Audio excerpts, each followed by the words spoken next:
મોક્ષમાળાનો આખો 27મો પાઠ પરમ કૃપાળુદેવે યત્ના માટે લખ્યો છે. કેવી કૃપા કરી છે. તો એ યત્ના પાઠની કદાચ શરૂઆત જ આવી છે કે વિવેક એ મૂળ તત્વ કોનું? ધર્મનું મૂળ તત્વ છે, ધોરી મૂળ છે. અને વિવેક પછી શું આવ્યું? તો કે યત્ના એ ઉપતત્વ છે, બાજુમાં રહેલું તત્વ છે, ગૌણ તત્વ છે, નજીકનું તત્વ છે. મૂળિયા તો છે જ, પણ મૂળિયું શું છે, ધોરી મૂળ શું છે, જળમૂળ શું છે? તો વિવેક છે. અને વિવેક થયા પછી એ વિવેકની સાથે સાથે બાજુમાં જે ઝીણા ઝીણા નાના નાના મૂળિયા ઉગ્યા હોય છે તેમાં નામ આપ્યું છે યત્ના. બહુ સમજવા જેવી વાત છે કે વિવેક, ધર્મ વિવેકે નીપજે, ધર્મ હાટે ન વેચાય, ધર્મ વાડીએ ન નીપજે, જો કરીએ તો થાય એમ બોલીએ છીએ. એ ધર્મ વિવેકથી થાય છે. હિત અહિત, ભક્ષ્ય અભક્ષ્ય, ખાદ્ય પેય, શુભ અશુભ બધો વિવેક જોઈએ છે, જેને આપણે છેલ્લે સરવાળા રૂપે ભેદ જ્ઞાન શબ્દ મૂક્યો. એ વિવેક નથી તો કાંઈ નથી. જળચેતનનો વિવેક નથી તો કાંઈ નથી. ભેદ જ્ઞાન નથી તો કાંઈ નથી. આત્મજ્ઞાન નથી તો કાંઈ નથી. સમ્યક દર્શન નથી તો કંઈ નથી. તું નહીં તો કુછ ભી નહીં હે. ચોખ્ખું કહી દીધું કે તો મોક્ષ નથી. જો આત્મા છે તો આત્માનો મોક્ષ થાય, અને આત્માનો મોક્ષ થાય છે આત્માએ, આત્માને, આત્મા વડે, આત્મામાંથી, આત્મા માટે આત્માનું કલ્યાણ કરવાનું છે. આ ષટકારક એ જ પરમ સત્ય છે. અને એ જ્યારે મૂક્યું ત્યારે વિવેકની બાજુમાં મૂક્યું તે યત્ના. યત્નાથી ચાલવું. જૈણા રાખજે, જતન રાખજે, કાળજી રાખજે, ઉપયોગ રાખજે, સાવધાની રાખજે, લક્ષ રાખજે, દરકાર કરજે, પરવા રાખજે. આ યત્ના.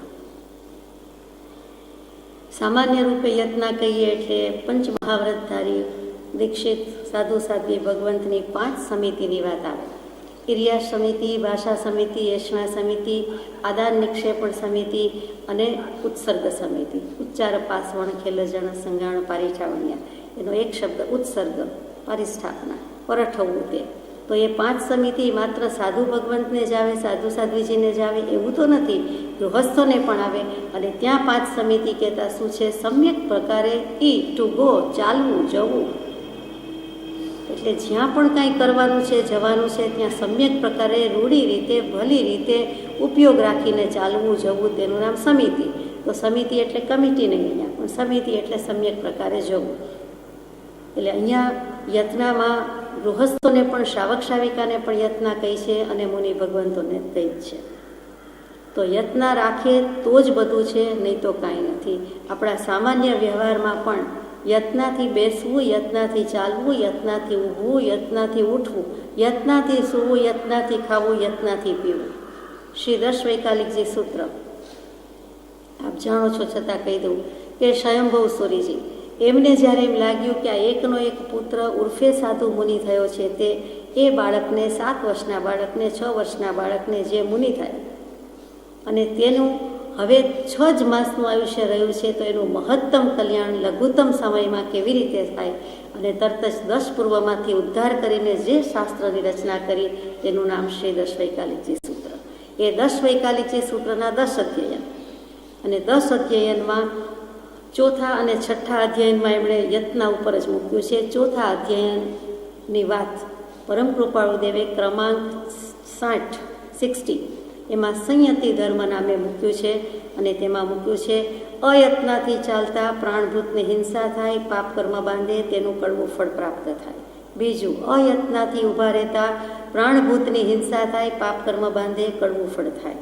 ત્રીજું, અયત્નાથી બેસતા પ્રાણભૂતની હિંસા થાય, પાપ બાંધે, કડવું ફળ થાય. ચોથું, અયત્નાથી શયન કરતા પ્રાણભૂતની હિંસા, પાપ કર્મ બાંધે, કડવું ફળ થાય. પાંચમું, અયત્નાથી આહાર લેતા પ્રાણભૂતની હિંસા થાય, પાપ બાંધે, કડવા ફળ થાય. અને છઠ્ઠું, અયત્નાથી બોલતા પ્રાણભૂતની હિંસા થાય, પાપ કર્મ બાંધે અને કડવું ફળ થાય. સાતમું, કેમ ચાલે, કેમ ઊભો રહે, કેમ બેસે, કેમ શયન કરે, કેમ આહાર લે, કેમ બોલે, તો પાપ કર્મ ન બાંધે. 8મા બોલમાં જવાબ મૂક્યો છે યત્નાથી ચાલે, યત્નાથી ઊભો રહે, યત્નાથી બેસે, યત્નાથી શયન કરે, યત્નાથી આહાર લે, યત્નાથી બોલે, તો પાપ કર્મ ન બાંધે. આ દશ વૈકાલિકજી સૂત્રનો સંયતિ ધર્મ એટલે 10 અધ્યયનમાં ચોથું અધ્યયન અને છઠ્ઠું અધ્યયન મહાચાર ધર્મ, એ બંનેનો સરવાળો ત્યાં છે. એટલે યત્ના ઉપર આટલો ભાર હોવાથી આપણે યત્ના રાખવા યોગ્ય છે. સામાન્ય વ્યવહારમાં કેવું ગમતું નથી, છતાં યાદ આવે તે કહેવાય જાય છે કે પાણી ગાળવું, તો તરત જ દલીલ થાય કે આ જમાનામાં દરરોજ સવારે પાણીમાં શું જીવજંતુ આવી જાય કે શું કચરો આવી જાય. પાઇપલાઇન વગેરે હવે સિસ્ટમ બદલાઈ ગઈ છે, તો પાણી ગાળવાની જરૂર રહેતી નથી. એટલે પાણીનું ગળણું લગભગ ઉડી ગયું.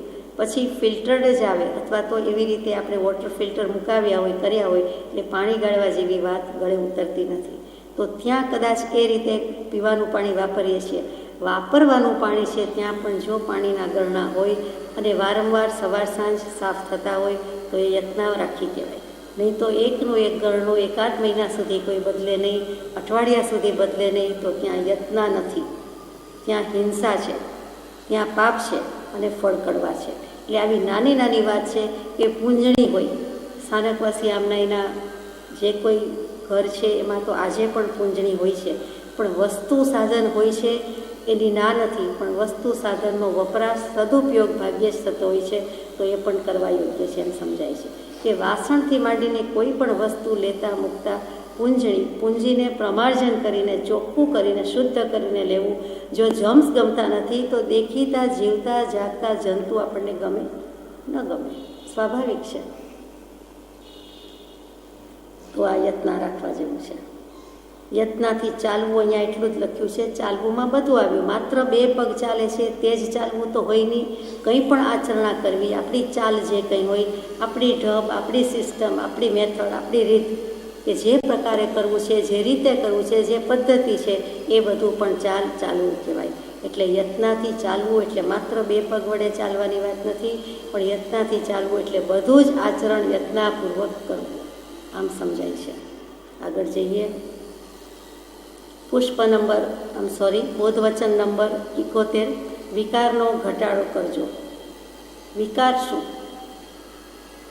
જ્યારે જ્યારે વિકાર શબ્દ સાંભળીએ એટલે વિ વત્તા કૃ એટલે વિશેષપણે કરવાનું, વિપરીતપણે કરવાનું, જે કરવા યોગ્ય હોય એનાથી વિરુદ્ધ કરવાનું, તે બધું વિકાર એમ સમજાય છે.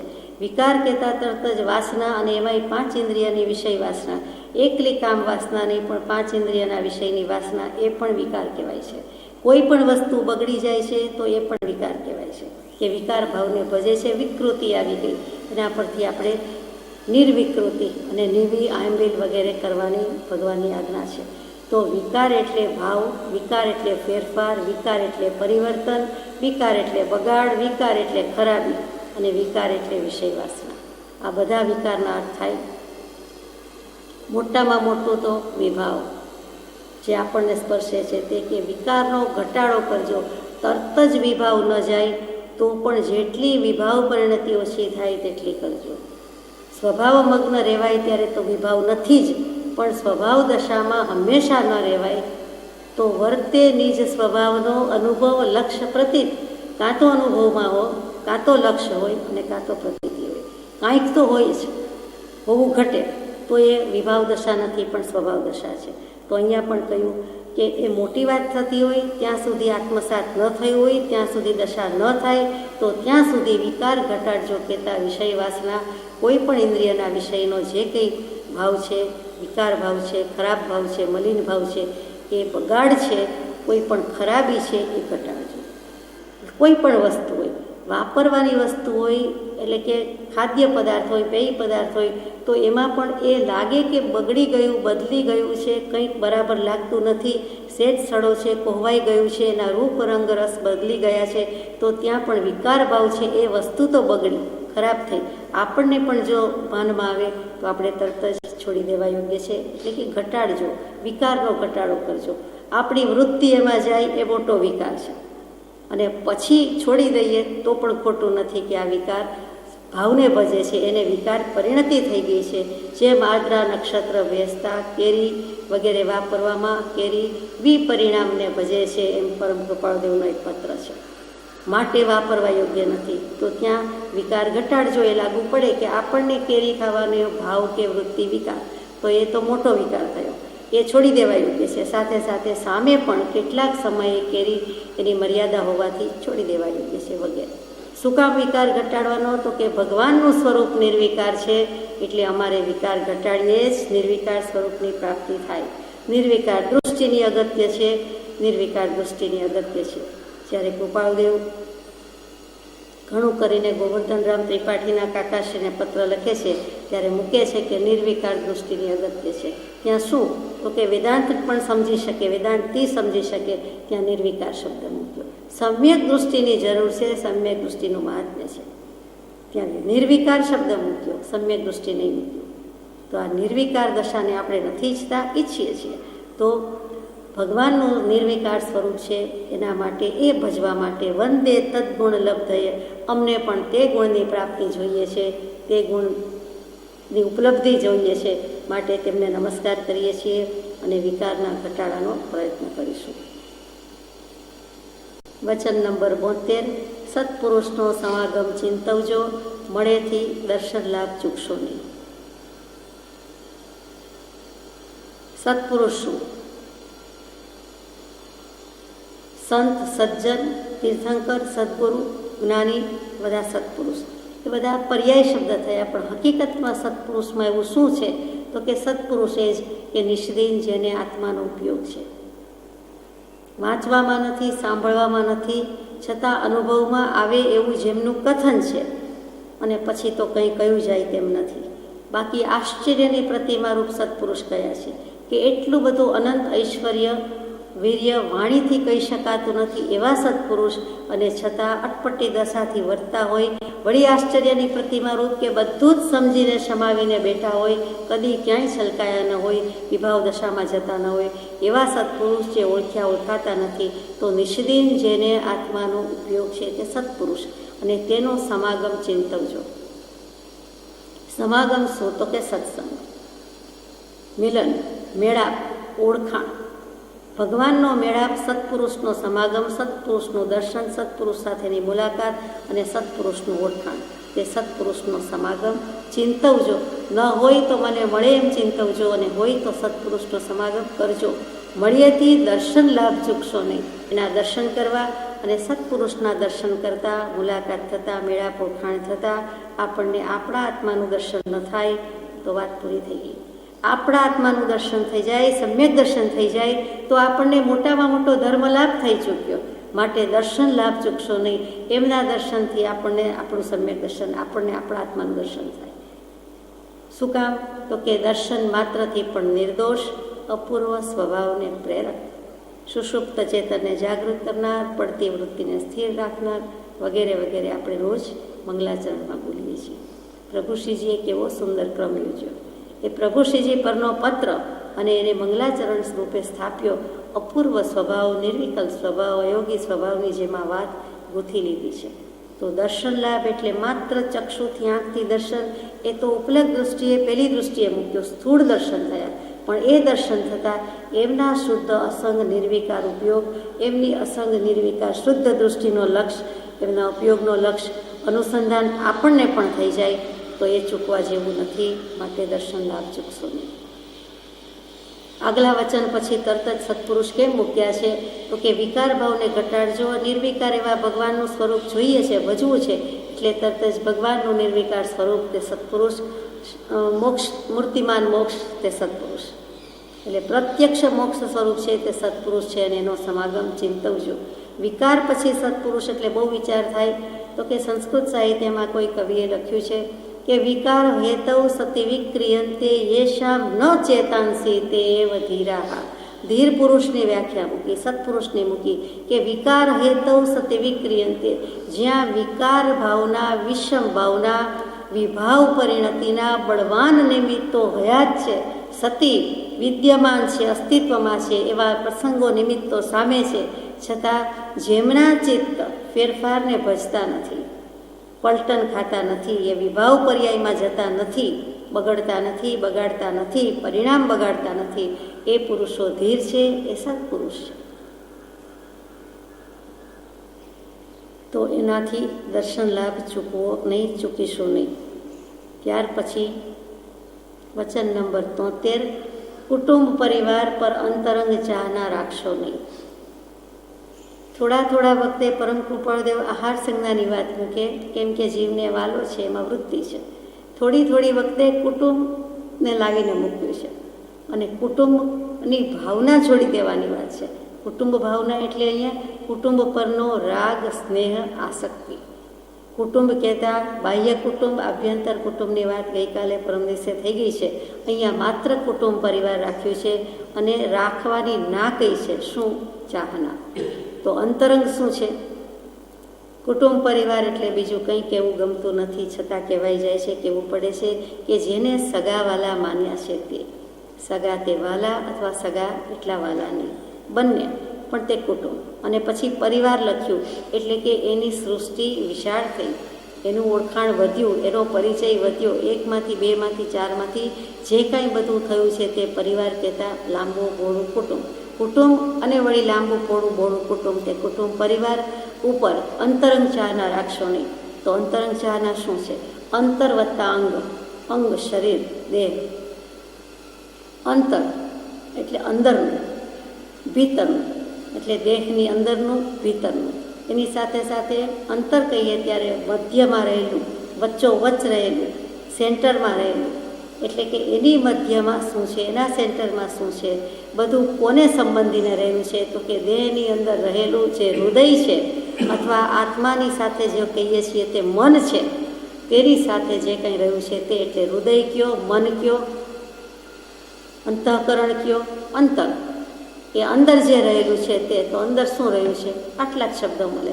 તો એનાથી ચાહના રાખશો નહીં. ઉપરથી સંબંધ રાખવા પડે, મેન્ટેન કરવા પડે. એમાં ના નથી, એ પણ ફરજ છે, ધર્મ છે, એ સેવ્યા જવાનું છે, કરતા જવાનું છે. પણ અંતરથી, ભીતરથી આ બધો બાહ્ય દેખાવ છે. આ બધા મોરા પહેરીને, માસ્ક પહેરીને આવ્યા છીએ, નાટકના ખેલ છે. કયા ભવે આમ હતા, આ ભવે આમ છે, આવતા ભવે શું હશે? ન પણ મળે પણ ખરા. 1000 ભવ પહેલાં નહીં મળે. કયો જીવ કઈ ગતિમાંથી આવ્યો છે ખબર નથી. કેટલીક વખત એક ઘરમાં 3-3, 4-4 ગતિમાંથી આવેલા જીવો ભેગા થતા હોય છે.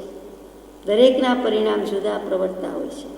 એક સાથે કુટુંબ હોતું નથી. અને અત્યંત રાગ, આસક્તિ, સ્નેહ કરીએ તો કૂતરા, કૂતરી અને બિલાડા, બિલાડીને જોઈએ છીએ ત્યારે એના બચ્ચાને સાથે લઈને ફેરવે છે.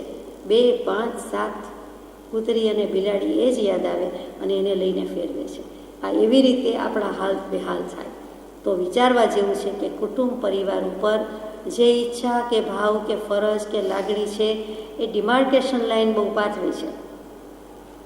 આસક્તિ, રાગ, સ્નેહ, એમાંય ફરજને ધર્મ કહીએ છીએ, પછી તરત જ કહીએ છીએ કે અનાસક્ત બુદ્ધિ રાખવી. એ બે વચ્ચે તરત જ દયા આવે છે, કરવું જોઈએ એવી ભાવના થાય છે, લાગણી થાય છે.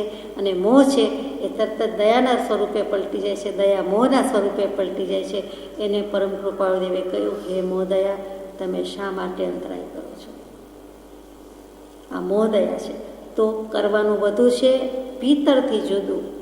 નાળિયેર, સૂકું નાળિયેર, શ્રીફળ બહારથી કેવું લાગે, કેવું ખરબચડું રફ, અને ભીતરથી ઠંડક, એના ગુણ, એનું પાણી. ત્યાં ભીતરથી ઠંડક છે. આત્મા બાહ્ય ભાવે જગતમાં વર્તો, અંતરંગમાં એકાંત શીતલીભૂત રહો. એટલે બાહ્યથી જે કરવાનું છે તે, પણ અંતરમાં તો જીવને સ્પષ્ટ પ્રતીતિ હોય કે હું દેહ નથી, હું આત્મા છું. સામો પણ આત્મા છે અને હું દેહાદિક સ્વરૂપ નથી. તો દેહાદિક પદાર્થો વગેરે મારા કેવી રીતે હોઈ શકે? જગતમાં કોઈ ક્યારેય પિતા પુત્ર, માતા પુત્રી વગેરે સંબંધો થઈ શક્યા નથી, કૃપાળુદેવ લખે છે. એ વિચારવા જેવું છે, એ માન્યતા છે, એ માન્યું છે. આજ ઇધર કલ ઉધર, મેં કિસી કી નહીં, મેં કિસી કા નહીં. એ યાદ રાખવા જેવું છે કે આજે અહીં કાલે ત્યાં, કોઈનું નથી. એટલે અંતરંગથી કોઈ ચાહના કે સ્નેહ કે આસક્તિ રાખવા જેવું નથી. ત્યાર પછીનું વચન 74, નિદ્રા અત્યંત લેશો નહીં. એ પણ કૃપાળુદેવ થોડા વખતે યાદ કરાવે છે. ભૂલી જવાય, દિવસ પૂરો થાય, રાત પડે, ઘણીવાર તો દિવસે પણ કેટલાકને ટેવ હોય છે. તો આ નિદ્રા દેવીનું સ્મરણ થયા વિના રહેતું નથી. નવકાર મંત્ર ભૂલી જવાય, સહજાત્મ સ્વરૂપ ભૂલી જવાય, આત્મવિસ્મરણ થાય, પણ નિદ્રા દેવી તો કેમેય વિસરાતા નથી. તો નિદ્રા, આહાર, નિદ્રા અને પ્રમાદ, વધાર્યા વધે, ઘટાડ્યા ઘટે. આ 3 વસ્તુ એવી છે. બધા આહારમાં તો સમજે જ છે કે જેટલો વધારવો હોય એટલો વધારે, જેવો કરવો હોય તેવો કરાય, અને ઘટાડવો એટલો ઘટાડાય. પ્રમાદ અને નિદ્રામાં થોડીક વૃત્તિ બદલાઈ જાય છે. એમાં નિદ્રામાં તો ખાસ અને નિદ્રા દેવી એક જ એવા છે કે થોડુંક પણ ઓછું લીધું હોય, એને થોડુંક ઓછું માન આપ્યું હોય, એને આવકાર ન આપ્યો હોય, તો બીજે દિવસે કે બીજી વાર ચાન્સ મળીએ એ સાટું વાળે જ વાળે, એ ચક્રવૃદ્ધિ વ્યાજ સાથે વાળે. 10 મિનિટની ઓછી ઊંઘ થઈ હોય તો બીજે દિવસે એને 1.5-2 કલાક જોઈએ, 1 કલાક જોઈએ. 10 મિનિટ સામે 10 મિનિટ તો ક્યારેય ન લે. આ એક ઊંઘ એવી છે.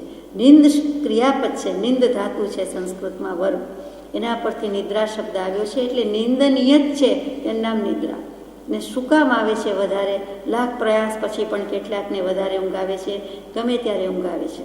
શું કારણ હોઈ શકે? છે નિદ્રા દર્શનાવર્ણીય કર્મની પ્રકૃતિ. પૂર્વે બધા કર્મ બાંધ્યા છે, આજે એનો ઉદય પણ ચાલે છે, નવા પણ બાંધતા હશું. તો એ વખતે દર્શનાવર્ણીય કર્મ એટલે દર્શનને આવરણ કરનારું કર્મ છે, એટલે કે ઊંઘાડી દે છે. ઊંઘ છે શું? નિદ્રા છે શું? આત્મા કંઈ બહાર જાય છે, બહારગામ જાય છે, ક્યાંય ફરવા જાય છે? આત્મા તો છે જ, ચેતન તો છે જ, નિશ્ચેતન કાયા નથી, કદી નથી. તરત જ એ તો અગ્નિ સંસ્કારમાં લઈ જાય. એટલે આત્મા તો છે જ, એની ઇન્દ્રિયો પણ છે, પણ ઇન્દ્રિયો જાણે કે આરામ માગે છે, આવરણ આવી જાય છે અને આરામ માગે છે, આરામ કરે છે. સુષુપ્ત અવસ્થાઓ એવું થઈ જાય છે, પણ હકીકતમાં સુસ્તી લાગે છે, શરીર શિથિલ થઈ જાય છે. પણ બધા અવયવો જેમના તેમ છે, આત્મા પણ છે, પણ મરેલા જેવા કહેવાય છે. ઊંઘમાંથી ઉઠીને શા માટે આપણે સ્નાન ઇત્યાદિ કે પરવારવાનું છે કે ફ્રેશ થવાનું છે? તો કે ઊંઘી જવું એટલે કે જીવ લગભગ મરીને આવ્યો, મરવા પડ્યો તો એમ કહેવાય, અને એમાંથી આવે છે. તો મરણ તો વાલું નથી, પ્રિય નથી, તો પછી નિદ્રા કહેતા જ હવે જાણે મરી જઉં છું એવો ભાવ કરીને સૂવે, સમાધિ ભાવે શયન કરવાનું છે. તો તે વખતે એને શું થાય? તો જાગૃતિ રહે. એટલે નિદ્રા તો કરવી પડે, થોડીક પણ કરવી પડે, ઓછી કરવાની છે, અને જેટલી લઈએ તેટલી એમાં સમ્યક પ્રકારે સમાધિ ભાવે શયન કરવાની આજ્ઞા છે. આખી અવસ્થા જ બદલાઈ જાય છે. મુકુલિત અવસ્થા, કોઈ જીવનું નામ હોય છે કે મુકુલભાઈ, મુકુંદભાઈ નહીં, મુકુલભાઈ. તો મુકુલિત અવસ્થા છે આત્માની. નિદ્રા અવસ્થા એટલે બીજું કંઈ નથી. સામાન્યપણે 6 કલાક 8 કલાકની ઊંઘ બહુ થઈ ગઈ એમ કહેવાય. 2 પ્રહર નિદ્રા પ્રયોજન કૃપાળદેવે પણ લખ્યું. એટલે જો બીજું પાડતા હોય તો એ પાડવાની આજ્ઞા છે. 6 ની 5 કલાક ન કરાય, 4 કલાક ન કરાય એવું નથી. ઓછી થાય તો વધારે સારું, વધુમાં વધુ 6 કલાક છે. તો કેટલાકને ઈચ્છા નથી છતાં ઊંઘ આવે છે, તો કંઈક શારીરિક અશાંત આવી હોય, અસ્વસ્થતા હોય, શરીરની પ્રકૃતિ એવી હોય તો પણ ઊંઘ આવે. કોઈક મેડિકેશન એવું હોય, દવાના ડોઝની અસર હોય તો પણ આવરણ આવી જાય અને જરા જોખવું આવી જાય, ઊંઘ આવી જાય. અને કેટલાકને ચા કોફી વગેરેની ટેવ હોય, એ ન લેવાયું હોય તો પણ ઊંઘ આવે. તો સેજ વાપરીને, સેજ કરીને, ઉપયોગ કરીને, ટેવ પાડ્યા સિવાય વ્યસનમાં ન પરિણમી જાય એ રીતે કરીને પણ સત્સંગ, સ્વાધ્યાય, વાંચન, ભક્તિ અથવા તો જે સદુપયોગી, આત્મ ઉપયોગી, આત્મહિતકારી કંઈ અનુષ્ઠાન કરવાના છે ત્યારે સ્વસ્થતાથી કરવા જેવા છે. ટૂંકમાં નિદ્રા અત્યંત લેવાની ના છે. વચન નંબર 75, નકામો વખત જવા દેશો નહીં. બધાને વખત જ નથી મળતો, ત્યાં નકામો હોય જ ક્યાંથી?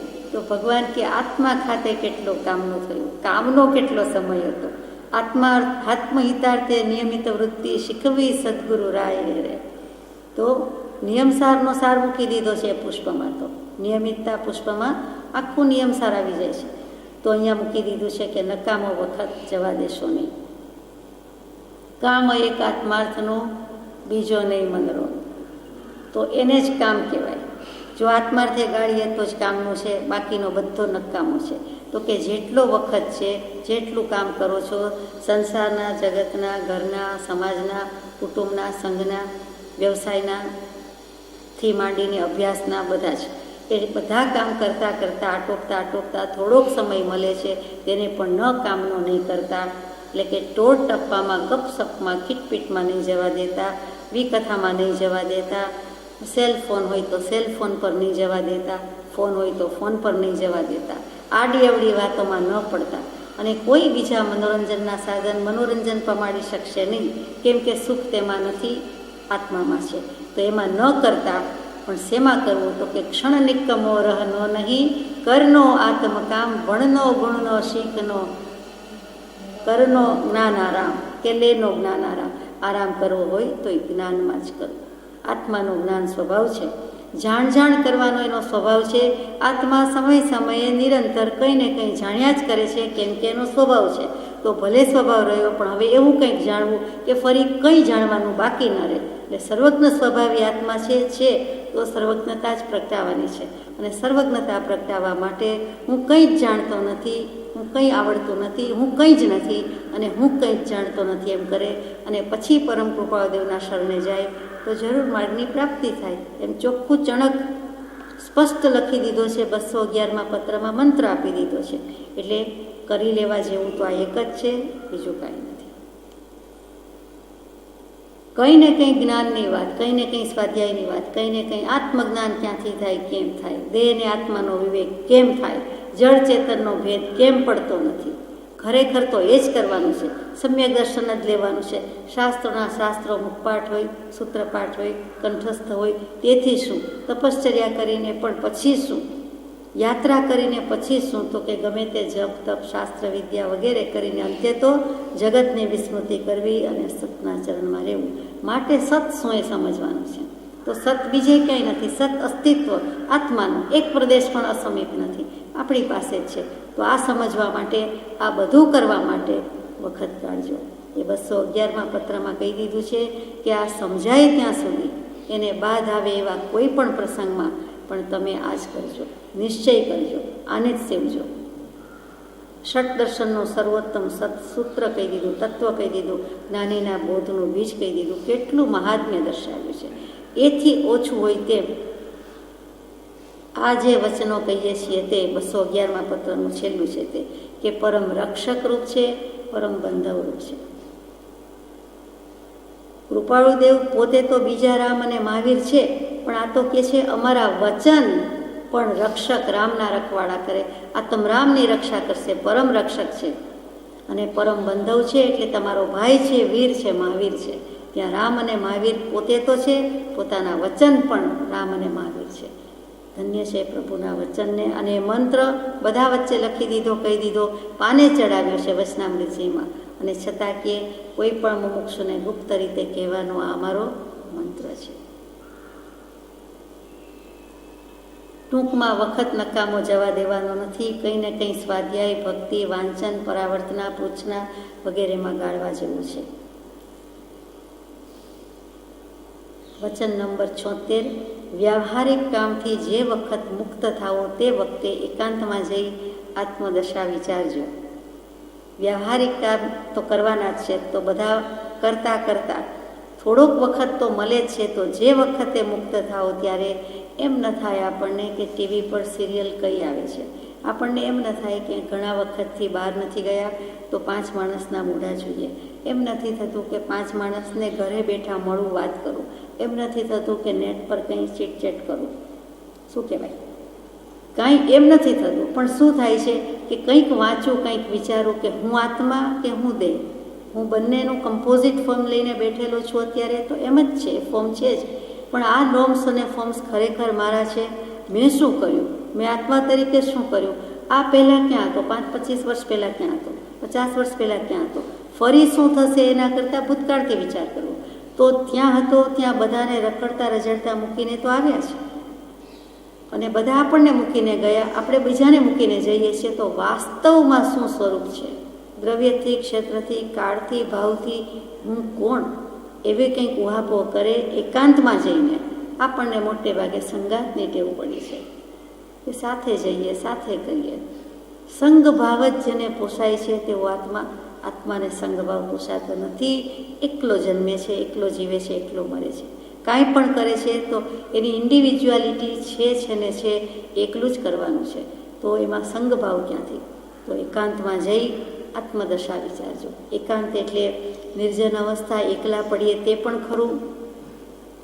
અને બીજું એકાંત એટલે એક દૃષ્ટિકોણથી, અંત એટલે ધર્મ દૃષ્ટિકોણ એંગલથી, એક એંગલથી, આત્માના એંગલથી આત્માની દશા વિચારજો કે હું સુખી કે હું દુઃખી,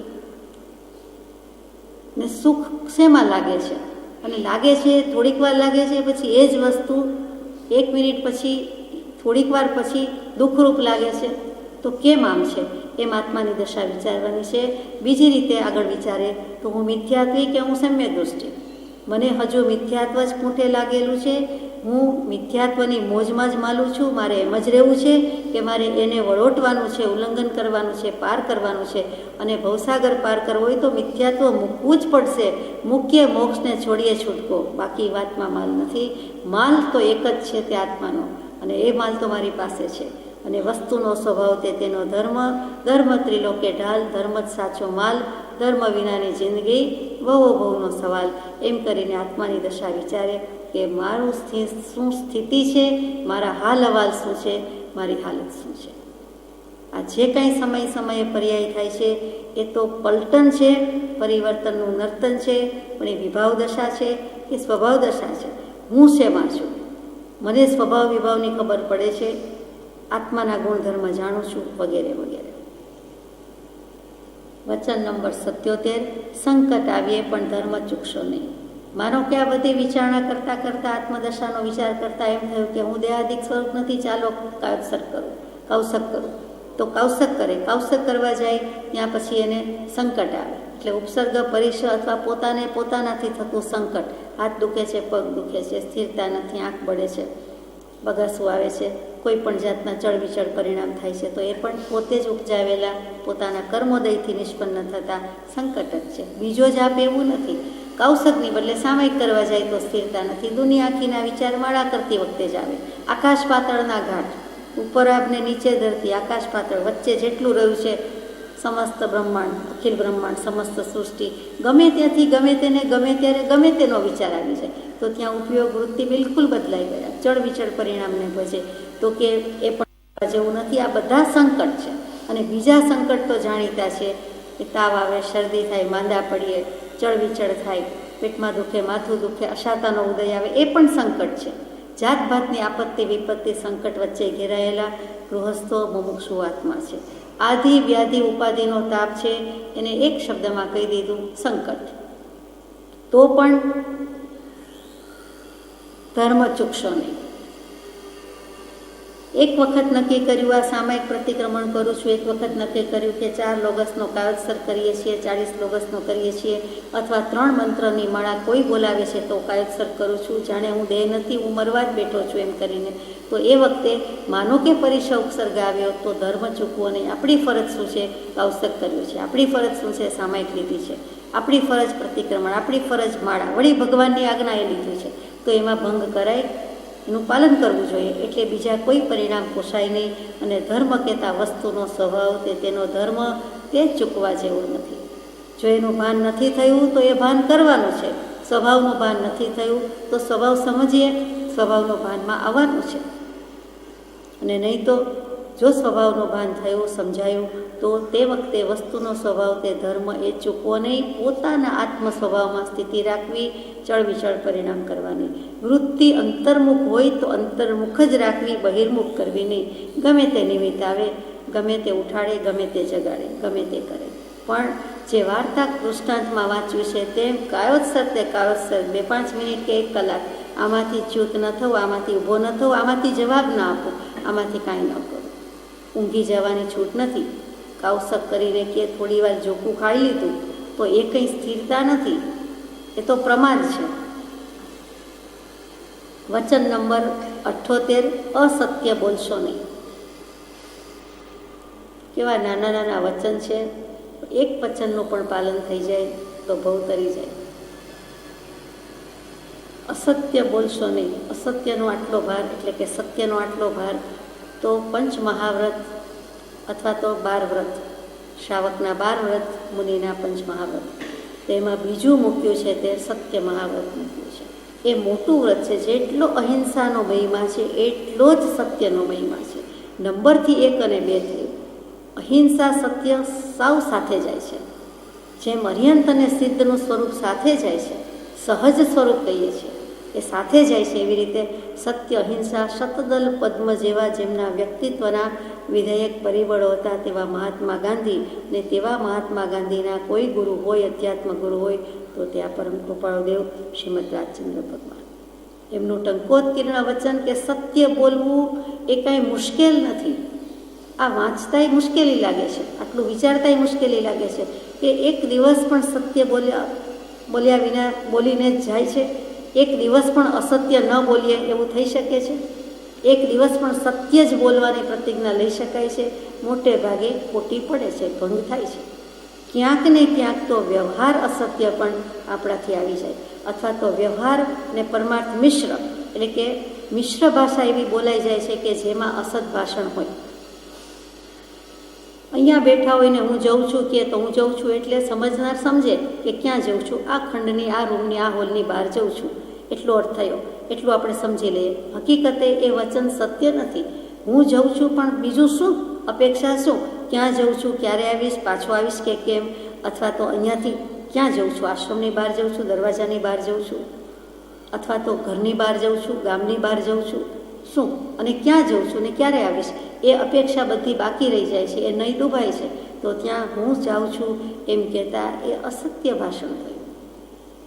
આપણને એમ થાય કે રિયાલિટી છે અને એ પ્રમાણે આચરીએ છીએ અને રૂમની બહાર જઈએ છીએ, તેમાં ખોટું શું?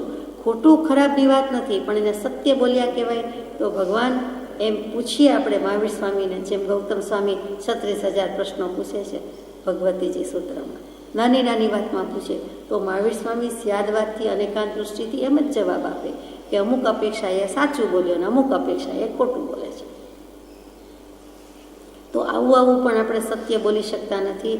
પરમાર્થ સત્ય વિના વ્યવહાર સત્ય બોલી શકાતું નથી, અને પરમાર્થ સત્ય કહેતા સમ્યક દર્શન વિના સત્ય બોલી શકાતું નથી. અસત્ય બોલશો નહીં. સંસારના 4 પાયા રહેલા છે. કોના? સંસારના 4 પાયા છે. એ શેના આધારે છે? ધર્મના, નીતિના, રાજના, એટલે કે રાજકારણ કહીએ, રાજ્ય કહીએ તે, ગવર્મેન્ટ, સરકાર, અને વ્યવહાર. આ 4 પાયા ઉપર જ સંસાર ચાલે છે. અને એમાં જો સત્ય બોલીએ તો જ વ્યવસ્થા જળવાઈ રહે, નહીં તો અંધાધૂંધી અને અશિસ્ત થાય. એટલે વ્યવહારથી પણ સત્ય બોલવાની આજ્ઞા છે, પરમાર્થથી પણ સત્ય બોલવાની આજ્ઞા છે. 700 મહાનીતિનું પહેલું વચન શું? તો કે સત્ય પણ કરુણામય બોલવું. સાચું બોલીને કોઈને ક્રૂર પરિણામ આવે, નિર્ધ્વંસ પરિણામ થાય તો ત્યાં બોલવાની આજ્ઞા નથી, સાચું બોલવાની આજ્ઞા નથી. બને તો મૌન રહેવું, નહીં તો સાચું ન બોલે. સત્ય પણ મિત, પ્રિય અને હિતકર બોલવું. ઓછું, વળી પ્રિય, વળી હિતકારી અને વળી કરુણામય. એમાં સૌથી વધારે કરુણામય બોલવું કીધું કે જેવું તેવું બોલવું નહીં. સ્પષ્ટ વક્તા હોય કે વક્ત્રી હોય એનો અર્થ એમ નહીં કે કુહાડે મારી જીભ, કુહાડે જ દેવાઈ જાય, પર્વતિયા પાણા જ કહેવાય, પર્વત પરથી ગબડતા હોય, ગમે તેમ જાય ને ગમે ત્યાં જાય, પરવા જ નહીં, એમ નહીં. યત્નાપૂર્વક બોલવાનું છે. એમ યત્નામાં સત્ય બોલવું, પણ સત્ય પણ મિત, પ્રીત, હિતકર બોલવું. વચને કા દરિદ્રતા એમ સંસ્કૃત સાહિત્યમાં આવે કે વચનમાં શું ગરીબડા થવું, વચનમાં શું કામ ગરીબાઈ રાખવી, વચનમાં તો શ્રીમંતાઈ રાખો, સારું બોલો, સરખું બોલો, વ્યવસ્થિત બોલો, બધા ભૂષણવાળી વાણી છે તે બોલો, તો ત્યાં વચનમાં ગરીબડા થવા જેવું નથી. પણ અસત્ય બોલવું નહીં એ ચોખ્ખી વાત છે. ધૃતરાષ્ટ્ર અને ગાંધારી એકવાર બેઠા છે. સુપુત્ર, કુપુત્ર, આમ તો દુર્યોધન પગે લાગવા આવે છે, દરરોજ આવતા હોય, એમાં એક વખતની વાત છે. તો ગાંધારી આશીર્વાદ આપે છે. શું આશીર્વાદ આપે? એમાં યુદ્ધ ખેલવા જાય છે ત્યારે આશીર્વાદ લેવા આવે છે. ત્યારે શું કહ્યું છે? સત્યમ જયતી, સત્યનો જય થજો. સત્યમ જયતું, સત્યમેવ જયતે. સત્યનો જય થાય છે તો આપણે જાણીએ છીએ. એણે પણ એમ કહ્યું કે સત્યનો જય થાવ. એણે એમ નથી કહ્યું કે હે પુત્ર તારો જય થાવ, તું વિજય મેળવીને આવ, તું પાસ થઈને આવ, તું સફળ થઈને આવ, તું ફર્સ્ટ રેન્ક લઈને આવ, તું ફર્સ્ટ નંબર લઈને આવ, તને એડમિશન મળી જાય, એવું કાંઈ નથી કહ્યું. પણ તને તારો જય થાવ, તારો જય થાવો નહીં, સત્યનો જય થાવો. તો ત્યાં ધૃતરાષ્ટ્ર અને ગાંધારી, આપણે એમાં જવું નથી ચરિત્ર ચિત્રણમાં, જેવી તેવી વાત નથી. આંખે દેખાય નહીં એટલે પાટા બાંધી દીધા છે. ધૃતરાષ્ટ્ર જોઈ શકતા નથી એટલે જે ધર્મપત્ની ખરા અર્થમાં કે તમે કંઈ જોતા નથી, જોઈ શકતા નથી, તો દેખત ભૂલી જ હોવાથી હું પણ કંઈ જોઉં ને જ ક્યાંય પણ મોહ પામું, સંગ પામું, વિકાર ભાવ પામું, મારે પણ આંખ હોવા છતાં કંઈ જોવું નથી. આંખે પાટા બાંધી રાખ્યા, જીવનભર બાંધ્યા, કદી કોઈને જોયા નથી. જેવા ધૃતરાષ્ટ્ર તેવા ગાંધારી, આ સહધર્મચારિણી, આ ધર્મપત્ની. અને ત્યાર પછી દુર્યોધન જેવા પુત્રને પણ આશીર્વાદ શું આપ્યો? સત્યનો જય થાવ, સાચો આશીર્વાદ આપ્યો. જેવો તેવો નહીં, એટલે ત્યાં અપેક્ષા એ સત્ય છે, આ મિશ્ર સત્ય છે. સત્યનો જય થાવો એ તો નિર્વિવાદ છે કે એમ જ હોય, પણ એમાં અભિપ્રેત શું છે? કંઈ શું દીધું? મોઘમ રાખ્યું, મભમ રાખ્યું કે તારો પરાજય થજો એમ નહીં, પણ તારો જય થાય કે પરાજય થાય, જે સાચું હશે તેનો જય થશે. એટલે એમાં એમણે મોઘમ રીતે પણ ઘણું કહી દીધું છે. તો વિચારવા જેવું છે, અસત્ય બોલ્યા નથી. જો તારો જય થવો કીધો હોય તો શુભેચ્છા લાગે, લૌકિક શુભેચ્છા, મંગલ ઈચ્છા, પણ અસત ભાષણ થાય. આ અસત ભાષણનો દોષ એમણે નિવાર્યો છે. વચન નંબર 79, આર્ત્ર રૌદ્રને ત્વરાથી તજો. આર્ત રૌદ્રને ત્વરાથી તજો. આર્ત્ર રૌદ્ર શું હોઈ શકે? તો કે જીવ ઘણીવાર ધ્યાન ધરે છે તો એ ધર્મ ધ્યાન અને શુક્લ ધ્યાનનો પ્રયાસ કરે છે એમ માનવાનું છે, અને એમ હોવું જોઈએ. કારણ કે ધ્યાન વિનાનો જીવ તો ક્યારેય નથી. એને કંઈ ને કંઈ આર્ત ધ્યાન, કંઈ ને કંઈ રૌદ્ર ધ્યાન તો હોય છે જ. આર્ત ધ્યાન આપણને શું હોય? આર્ત ધ્યાન કોને કહેવાય? આર્ત દુઃખ, પીડિત, દુઃખી અને પીડિત. આરત કહીએ છીએ ત્યારે ત્યાં ગરજ કહીએ છીએ. તો કે આર્તમાં પણ એક શબ્દ આવે, દુઃખ અને પીડા છે, કંઈક ગરજ છે. એટલે તો શું છે? તો કે ઈષ્ટનો વિયોગ થાય છે એટલે દુઃખી થાય છે, અનિષ્ટનો સંયોગ થાય છે એટલે એને આર્ત ધ્યાન થાય છે. અને પછી મૃત્યુ આવવાનું છે એનો ભય લાગે છે, અને પછી કોઈ વાર નિયાણું બાંધી દે છે કે આમ થાય તો આમ, આવતા ભવે આમ થાય તો સારું, આટલા તપનું ફળ મને આ પ્રમાણે મળજો, આટલી ભક્તિ, આટલા દાન સામે મને આટલું ફળ મળજો. ફળની આકાંક્ષાએ કંઈ ને કંઈ ભાવ કરે છે, અને પછી પાછું નિયાણું કહેવાય, નિદાન કરે છે. એ તો ક્યારેય કરવા જેવું નથી. સતી દ્રૌપદી જે કહીએ છીએ એમણે કર્યું કે હો, આ 5 પુરુષો છે અને આ એક જ સ્ત્રી છે, તો એને બીજા ભવે ભવાંતરે 5 પાંડવ પતિ રૂપે મળ્યા તો કાંઈ કરવા જેવું નથી. ક્યારેય કોઈ એવો ભાવ કરવા જેવો નથી. એમાં નિયાણું ભગવાન સાથે શરત તો ક્યારેય કરવા જેવી નથી. આ ભવે કે પર ભવે કોઈ પ્રકારની એવી ઈચ્છા રાખવા જેવું નથી. અને એવા તીવ્ર ભાવોથી શ્રી કૃષ્ણ મહારાજાએ નિયાણું બાંધ્યું હતું કે મહાસૌંદર્યવાન થાવ, અને આટલી પત્ની હોય, સુંદરી હોય, તો કેટલી સુંદરી પત્ની થાય. તો એ નિયાણું એમને ભારે પડ્યું છે, પોતે કબૂલે છે, પછી ભલે ભગવાન થાય છે, પણ એક વખત તો કબૂલવું પડે છે. તો આપણે વાત કરતા હતા કે આર્ત અને પછી રૌદ્ર ધ્યાન. તો આ 4 પ્રકારે આર્ત ધ્યાન કહ્યું. તે કરવાનું છે નહીં, આપણે કરીએ એવા છીએ નહીં. કદાચ સમજબાર હોય અને કોઈક ભાવ થઈ જતો હોય તો તરત જ કહીએ કે એવું કરવું નથી. જે વસ્તુ ગમતી અને ન ગમતી, વ્યક્તિ કે વસ્તુ, ઈષ્ટનો વિયોગ થાય, ગમતી વ્યક્તિ વસ્તુ જતી રહે ત્યારે પણ આર્ત ધ્યાન થાય છે, અને અણગમતીનો સંયોગ થાય છે, અણગમતી વ્યક્તિ કે વસ્તુનો, ત્યારે આર્ત ધ્યાન થાય છે. એ બધી 4 રીતે આર્ત ધ્યાન કરવા જેવું નથી. પછી રૌદ્ર ધ્યાન. મોટેથી ભયંકર રીતે રડતા એ કોઈએ ક્યારેય બચપણમાં જોયું હોય તો એ રૌદ્ર ધ્યાન છે. મોટેથી વિલાપ કરવો, કરુણતાથી ગાવું, રડવું, શરીરને પણ ત્રાસ આપવો, જોર જુલમ કરવો, છાતી કૂટવી વગેરે, તો કે એ રૌદ્ર ધ્યાન તો હવે સમાજમાંથી લગભગ ગયું છે. કોઈ જ્ઞાતિમાં રહ્યું છે પણ મોટે ભાગે ગયું છે. તો એ દેખીતી રીતે રૌદ્ર ધ્યાન. રૌદ્ર એટલે ભયંકર સ્વરૂપ. તો ભયંકર રીતે રડે તે. તો અહીંયા રૌદ્ર ધ્યાનમાં બીજું શું આવે? તો કે હિંસા, અસત્ય, ચોરી, એના ઉપર જેટલું, અને છેલ્લો કહી દો પરિગ્રહ. એ 4 ઉપર જેટલી પણ આસક્તિ, જેટલી પણ પરિગ્રહ બુદ્ધિ, અને જેટલું મમત્વ, અને જે જોરદાર મમત્વ હોવાને કારણે, માયા હોવાને કારણે એ ભયંકર નરકમાં જવા એવા કર્મ બાંધે છે, તેને રૌદ્ર ધ્યાન કહ્યું છે. હિંસા તો કરે, હિંસામાં આનંદ માને, એનો ગર્વ લે. અસત્ય તો કરે કે આચરે, પણ પાછું એનો ગર્વ હોય કે બનાવી નાખ્યા ને, ઠગી નાખ્યા ને, છેતરી દીધા ને, કરી બતાવ્યું ને, ખબરે ન પડી કે મેં એને છેતરી દીધા. એવી જ રીતે ચોરી કરે, ખોટી થાપણ એસેટ્સને, ખોટા સાચા, સાચા ખોટા, તો એમાં પણ બનાવટ કરી જાય. અને છેલ્લું કહ્યું કે પરિગ્રહ એ આપણને ઓછું લક્ષ્યમાં આવે છે. જેટલી રીચી સંપત્તિ સમૃદ્ધિ પરિગ્રહ વધારે તેટલું સમાજે પણ એને માન આપ્યું છે અને જીવે પોતે પણ માન રાખ્યું છે. તો એ પરિગ્રહથી સુખી એ માને છે. પરિગ્રહ ઉપાધિના પોટલા છે, એ છોડવા મુશ્કેલ છે.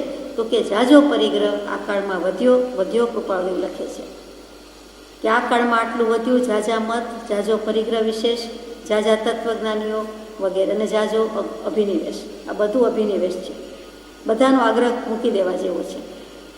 તો પરિગ્રહ હોય અને પરિગ્રહનો આનંદ માનીએ. દીકરા દીકરીમાં પણ લેતી દેતી વખતે સુખી ઘર છે, સુખી કુટુંબ છે. તે સુખી ઘર સુખી કુટુંબની વ્યાખ્યા શું? તો કે ખાધે પીધે સુખી એમ નહીં, એની પાસે આટલું છે, આટલી શ્રીમંતાઈ છે, આટલી લક્ષ્મી છે, આટલું ધન છે, આટલો પરિગ્રહ છે. તો એ પરિગ્રહ અને એનો આનંદ છે. અને એવો આનંદ કરતાં કરતાં છેક સુધી આરંભ પરિગ્રહથી નિવર્તે નહીં. અને વધુ લાભ એટલે વધુ લોભ. જહા લાહો તહા લોહો, ઉત્તરાધનજી સૂત્રનું વચન છે. જ્ઞાની પુરુષોએ અનુભવથી કીધેલું છે અને માનવા યોગ્ય છે. વ્યવહારથી સમાજમાં આપણે જોઈએ પણ છીએ તો એમાં રહેવા જેવું નથી. સદગુરુની કૃપાએ મકાન પર નામ લખીએ, મહેલ પર નામ લખીએ, બંગલા પર નામ લખીએ. સદગુરુની કૃપા હોય, સદગુરુની કૃપા ઘર, બંગલા, મકાન, મહેલ છોડી દેવાની હોય, છોડાવવાની હોય. પણ આપણે લખીએ સદગુરુની કૃપા. ઠીક છે, આપણો વિનય છે, વ્યવહાર છે.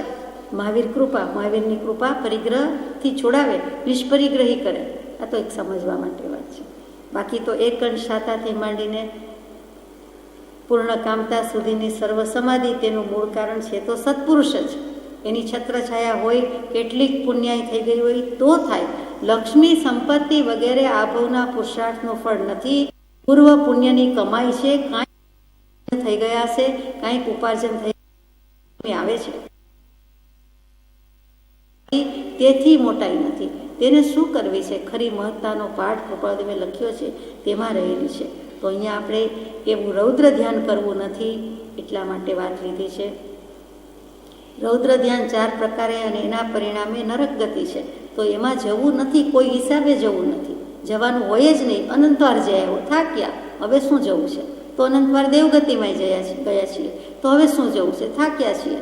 તો તિર્યંચ અને મનુષ્યથી તો થાક્યા જ છીએ. તો કરવું છે શું? એકેય ગતિ જોઈતી નથી. તો ક્યાંય જવું નથી, પણ જવું પડે એવા કેટલાક કર્મ હોય, એવા કેટલાક ભાવ કર્યા છે. તો હવે આર્ત ધ્યાન અને રૌદ્ર ધ્યાનને તો ત્વરાથી તજો. કદાચ છોડી દીધા ન હોય તો જ્યાંથી ત્યાંથી આર્ત ધ્યાન કે રૌદ્ર ધ્યાન થાય છે, થઈ શકે છે, તે બધા જ નિમિત્તોમાંથી નીકળી જવું છે, છોડી દેવા છે. વચન નંબર 80, ધર્મ ધ્યાનના ઉપયોગમાં ચાલવું. જો આર્ત રૌદ્ર છોડી શક્યા, ઓછા કરી શક્યા તો ક્યાંક તો રહેવું જ પડે. હજી દેહ છે તો, સ્થિતિ છે તો ધર્મ ધ્યાનમાં રહેવું. હવે ધર્મ ધ્યાન શું? એવું ધ્યાન કે જેના વડે ધર્મ આરાધાય, એવો ધર્મ કે જેના વડે ધ્યાન થાય, એ બોલવું ઠીક લાગે છે. હવે એવો ધર્મ કરવો. ધર્મ કહેતા ગચ્છમત સંપ્રદાય પંથ નહીં, પણ ધર્મ કહેતા વસ્તુનો સ્વભાવ. તે ધર્મ મને મારો આત્મ સ્વભાવ હાથમાં આવે તો હું ધરીની જેમ ધરી લઉં. હાથમાં જ છે પણ ભાનમાં આવવું નથી. ભાન પણ પોતાને જ થાય છે પણ માનવું નથી. તો પ્રભુ શ્રીજી વારંવાર બોધમાં કહેતા વાત છે માન્યાની. માનવું જ નથી. સત દૂર લાગે છે પણ દૂર નથી. દૂર લાગે છે એ જ જીવનો મોહ છે, અને મોહ વિપરીત માન્યતા છે. એટલે વિપરીત માન્યતા, વિપરીત અભિનિવેશ એ વિરુદ્ધ માન્યતા. એટલે આપણે માનતા નથી, બાકી આપણી પાસે જ બધું છે, પોતાની પાસે જ બધું છે. ધર્મ ધ્યાનના ઉપયોગમાં આવવું, ચાલવું. તો ધર્મ ધ્યાન, ધર્મ પ્રાપ્ત કરવો, આત્માનો સ્વભાવ પ્રાપ્ત થાય તો ધર્મ ધ્યાન છે. આત્માનો સ્વભાવ પ્રાપ્ત થાય એટલે એને આત્મજ્ઞાન સમ્યક દર્શન થયું. અને પછી એ આત્મજ્ઞાન હોવાથી એ આત્મધ્યાન ધરી શકે છે, હોઈ શકે છે, કરી શકે છે. બાકી આત્મધ્યાન આત્મજ્ઞાન વિના સંભવતું નથી. અને ધર્મ ધ્યાન કોને કહીએ? તો મોક્ષમાળામાં ભગવાને 4 પાઠ લખ્યા છે, 2 પાઠ લખ્યા છે, 3 પાઠ લખ્યા છે. ઘણું કરીને 3 પાઠ છે. ધર્મ ધ્યાન ભાગ 1, 2, 3. એનો સારાંશ શું? તો કે ધર્મ ધ્યાનના 4 ભેદ, 4 લક્ષણ, 4 આલંબન અને 4 અનુપ્રેક્ષા. એમાં પહેલું ધર્મ ધ્યાનના 4 ભેદ બધાને મોઢે છે કદાચ, કે આજ્ઞા વિજય, અવાગ વિજય, વિવાગ વિજય અને સંઠાણ વિજય. ફરીથી આજ્ઞા વિજય, ભગવાનની આજ્ઞા શું છે તેનો વિચાર કરવો, ચિંતન કરવું, તે આજ્ઞા વિજય. પછી અવાગ વિજય એટલે દુઃખ, કે હું અનંતકાળથી રખડું, હું દુઃખી કે સુખી, તો દુઃખના કારણ શું છે, ક્લેશ છે, ક્લેશના કારણ શું છે, કર્મ છે વગેરે એવો કંઈક વિચાર કરવો, તે અવાગ વિજય. અને વિપાક વિજય શું, તો કે હું કયા પરિણામ ભોગવું છું, કયા ફળ ભોગવું છું, કઈ ભૂલ કરી છે કે પરિભ્રમણ મળતું નથી, તેવો બધો વિચાર કરે કે આ સુખ દુઃખ કેમ લાગે છે, શાતા અશાતા કેમ લાગે છે, કયું કર્મ ઉદયમાં આવ્યું છે, કેવી રીતે ભોગવું છું, શું થાય છે, એ વિપાક, ફળ, રિઝલ્ટ, પરિણામ એ ક્યાં ક્યાં કર્યું છે એ વિચાર કરે. અને છેલ્લું સંઠાણ વિજય એટલે સંસ્થાન વિજય, કે લોકનો આકાર કેવી રીતે રહેલો છે, પુરુષ આકારે રહેલો છે, તો પુરુષ પર્યાય તો ખબર છે, તો પુરુષ કેવી રીતે લોક કહેવાતો હશે, તો ભગવાને કહ્યું કે લોક પુરુષ સંસ્થાને કહ્યો, એનો ભેદ તમે કઈ લયો, એનું કારણ સમજ્યા કાંઈ કે સમજાવ્યાની ચતુરાઈ. તો કે જ્ઞાન અને દર્શન, જ્ઞાન દર્શન બે ગુણ છે, જ્ઞાન દર્શન બે ઉપયોગ છે, અને લોક પુરુષ કહેતા એ રીતે રહેલો છે, તો એ પણ એમણે સમજાવ્યું. તો આ બધો વિચાર કરવો તે ધર્મ ધ્યાનના 4 ભેદ છે. સ્થાનકવાસી આમનાઈના પ્રતિક્રમણમાં ધર્મ ધ્યાનનો કાયોત્સર્ગ કરવાની આજ્ઞા છે, અને તે વખતે દરરોજ પ્રતિક્રમણમાં આ આખો કાયોત્સર્ગ બોલાય છે, જેમ આખો લોગસ બોલાય, મંત્ર બોલાય, 3 મંત્રની માળા કરીએ, 9કાર મંત્રની માળા કરીએ કે લોગસ બોલીએ છીએ, તેવી રીતે આ 4 ભેદનો ધર્મ ધ્યાનનો કાયોત્સર્ગ જ કહેવાય છે. કે તે વખતે સ્વરૂપ ચિંતવે આ ચારેયનું વિગતવાર બધું વર્ણન આવે છે, અને આપને લગભગ ખ્યાલ છે, મોઢે છે. ત્યાર પછી 4 લક્ષણ કયા છે ધર્મ ધ્યાનના: આજ્ઞા રુચિ, નિસર્ગ રુચિ, સૂત્ર રુચિ અને ઉપદેશ રુચિ. કે મને ધર્મ સાંભળવાની કરવાની રુચિ તો થઈ છે, પણ કેવી રીતે, તો કે આજ્ઞા, તો ભગવાનની આજ્ઞા શું છે, હું શું આરાધન કરું તો મને આત્મહિત થાય, એટલે આજ્ઞાનો વિચાર કરે. પછી નિસર્ગ એટલે નૈસર્ગિક રીતે, નેચરલ વે, નેચરલ કોર્સમાં એની મેળે જ કોઈ જાતિસ્મરણ જ્ઞાન થાય, કંઈક નિમિત્ત મળતા યાદ આવી જાય, કંઈક ઉગી જાય. અગર તો એવો સત્પુરુષ મળે અને ભગવાન સત્પુરુષ કે અહીંયા આપણે મળ્યા હતા, અહીંયા વાત કરી હતી, અહીંયા ભક્તિ કરી હતી, અહીંયા ઉપદેશ આપ્યો હતો, અથવા આ ભવમાં આ ગતિમાં આમ હતા અને યાદ નથી આવતું, યાદ કરે તો હમણાં આવે, આ જ જગ્યાએ મળ્યા હતા કે આ જ જગ્યાએ વાત થઈ છે, તો તરત જીવને ઉગી આવે કે થઈ આવે, તો એ નૈસર્ગિક રીતે છે, તો એવી નિસર્ગ રુચિ છે, તો એમાં વિચારે કે કુદરતી રીતે. પછી સૂત્ર રુચિ, શાસ્ત્રનો પર્યાય શબ્દ છે સૂત્ર, સિદ્ધાંત, તો કે સૂત્ર વાંચવાની એને રુચિ થાય કે આ પણ ધર્મ ધ્યાન છે, વચનામૃતજીમાં શું લખ્યું છે, વાંચીએ તો ખરા, 6 પદના પત્રમાં ખરેખર શું રહસ્ય છે, ખરેખર એમાં સમ્યક દર્શન રહે છે, વગેરે સૂત્ર રુચિ થાય. ઉપદેશ રુચિ, કે કોઈક મને કંઈક ઉપદેશ આપે, અથવા તો જે કંઈ વચનમાં છે, જ્ઞાનીના વચનમાં, આગમમાં જે કથિત છે, જે વર્ણિત છે, એમાંથી મને શું લાગવું પડે છે, મને કયો ઉપદેશ જરૂરી છે, મારા માટે જ લખાયું છે કે મારા સદભાગ્ય કે મારા હાથમાં આવ્યું, પણ હવે એમાં મને કરવા જેવું શું છે એનું ભાન કરાવે છે, એવું કંઈક ધર્મ ધ્યાન પ્રત્યે લઈ જાય છે, તે ઉપદેશ રુચિ છે. ત્યાર પછી 4 આલંબન છે, તે વાચના, પૃચ્છના, પરાવર્તના, ધર્મકથા. વાચના આલંબન, કે સૂત્રની વાચના લેવી, કંઈ ને કંઈ વાંચવું, સાથે બેસીને વાંચવું કાં તો એકલા વાંચવું. અને પછી પૃચ્છના, સંગાત હોય, કોઈક હોય, સત્સંગ હોય તો આપણે કોઈને પૂછીએ, ઘર હોય તો ઘર, બહાર હોય તો બહાર, તો પૃચ્છના. જિજ્ઞાસા છે, જિજ્ઞાસા મોટો ગુણ છે, જેવો વૈરાગ્ય મોટો ગુણ છે એવો જ જિજ્ઞાસા મોટો ગુણ છે, એટલે પૂછવાનું મન થાય. પરાવર્તના એટલે વારંવાર આવર્તન કરે, ફેરવે, ગોખે, મુખપાઠ કરે, કંઠસ્થ કરે, જે કાંઈ વાંચ્યું ભણ્યું છે તે યાદ કર્યું, યાદ રાખ્યું, અને ફરી ફરી રોજ યાદ જ રહે એવું, એટલે કે ગોખે, વારંવાર પઠન કરે, સ્વાધ્યાય કરે, એનું નામ પરાવર્તન. ફરી ફરી જે કહીએ છીએ કે હમણાં તો મેં આ સૂત્ર ફેરવ્યું પણ નથી, આ આગમ વાંચ્યું પણ નથી, તો એ ફેરવવું જોઈએ, જેથી છેલ્લા સમય સુધી આપણને યાદ રહે. પછી ધર્મકથા, કે આ બધા જીનાગમમાં દૃષ્ટાંત છે, કથા છે, બીજે પણ છે, તો કથા દૃષ્ટાંતનો એવો શો બોધ છે કે જેથી કરીને હું પામી જાઉં. દરેક દૃષ્ટાંતમાં કંઈ ને કંઈ બોધ તો છે જ, દરેક કથામાં બોધ છે, તો કથા દૃષ્ટાંત વાંચીને બોધ ગ્રહણ ન કરું તો કામનું શું? એટલે ધર્મકથા પહેલાં તો વાંચવી, સાંભળવી, અને તરત જ એમાંથી સદબોધ છે, પ્રમાણ શિક્ષા છે, ઉપનય છે, તે ગ્રહણ કરવા જેવો છે, તો પણ એ ધર્મ ધ્યાન છે, એ આલંબન છે. કોઈકની કથા, કોઈકના જીવનની વાત, દૃષ્ટાંત પણ આપણા માટે મોટું આલંબન છે, સહારો છે.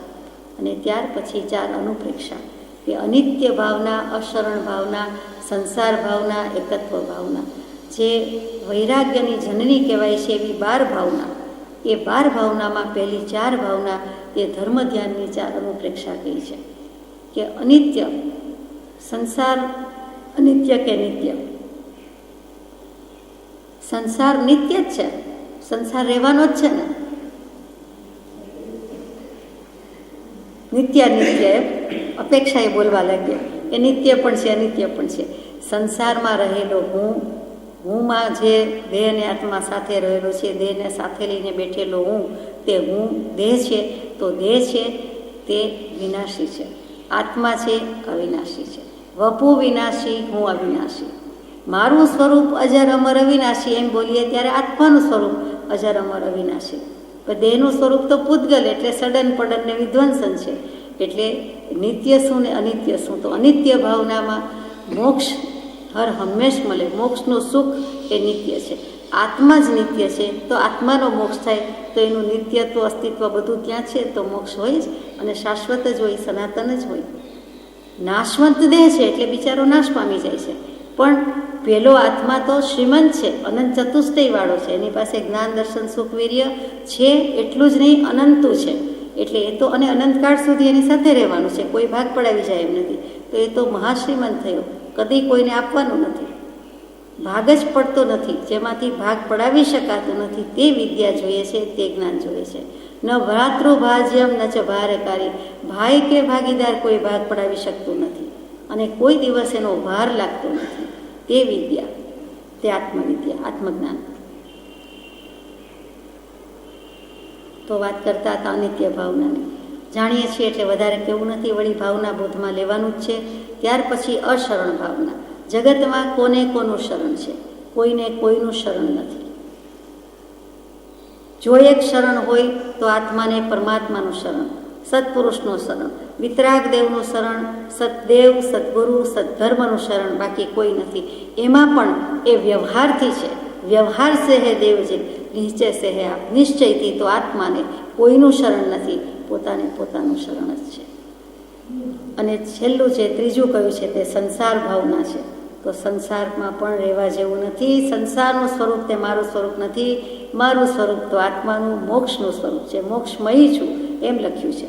અને પછી એકત્વ ભાવના કે આત્મા એકલો આવ્યો એકલો જશે. હું એક અસંગ નિર્વિકાર નિર્વિકલ્પ સ્વરૂપ છું, સહજાત્મ સ્વરૂપ.